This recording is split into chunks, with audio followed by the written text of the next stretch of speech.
Well, welcome back. We are talking all things dental, dentist, all of those good things. So if you have any questions in regards to this, please text the number right there at the bottom of your screen, 336-379-5775. We are here with Dr. Malik Johnson. So we'll start here. Are there any risk or side effects associated with teeth whitening? Great question.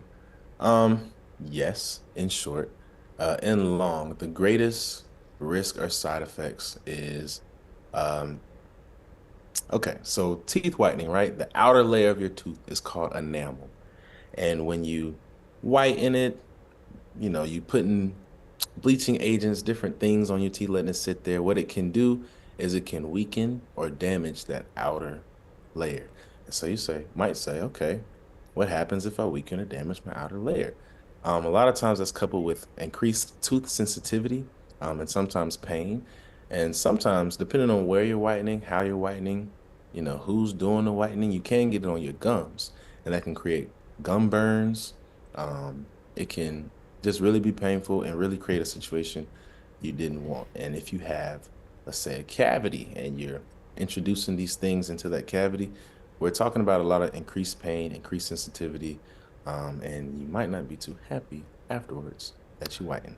Okay, let's get into some of our viewer questions. Do most dentists have payment plans if I don't have insurance? Ooh, that's a good question. Yes. I won't say most, right? It varies everywhere you go. But in this day and age, yes, people, us dentists, we're trying to utilize care credit, things like that, just different third-party companies that will allow you to get that treatment that you need. We know things cost. We know not everybody has this. We know how the economy is. We know you have children, things like that. So I definitely encourage you if you're somewhere where they're not trying to help you out and like make it work for you, whether that's payment plans, third party systems, things like that, see what other options you have because I hate to see people not be able to get what they need because they can't afford it. Okay, do dentists still do veneers? Yes, we do. And we do it better than the people in the basements. Hmm. So So, if you think you want veneers, come make an appointment. Let's talk about it. A lot of times, um, a lot of times I can give you options that aren't veneer. A lot of times people just might need some Invisalign. You may just need your teeth straightened, and that might look better than, if you go getting veneers and things like that. So let's talk about it. I know a lot of people are talking about veneers and horse teeth and things like that, but if it's done right, you shouldn't have to worry about that. Yeah, that's a good point. You want to talk that over with your dentist before making that decision. Next question here: which over-the-counter whitening product is best? So I like to start with a whitening toothpaste. And my favorite is Crest 3D White. So Crest, if y'all hear that, holler at me. But Crest 3D White is my favorite. They also have Crest 3D White strips. They have a whole kind of Crest whitening entourage thing going on that you can kind of get over the counter. Other than that, there's some other brands. They have things shaped like a mouthpiece. You wear it and it'll whiten.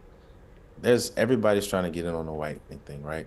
So if that's something you're really, really interested in, I would say start with Crest. And I would also say come see a dentist, like I said, because you know there's other things you need to do if you have other issues. Whitening can wait. Okay. And what about the charcoal? I guess yeah, the charcoal. Does that help with whitening? That charcoal is hot right now. Um, so it's supposed to, and we don't have like I can't give you like research article data on the charcoal thing. So me personally, I stay away from certain things. I know what I do know about charcoal is it can be rough, it can be abrasive to your teeth. Like I talked about stripping that enamel away, that charcoal can also do that.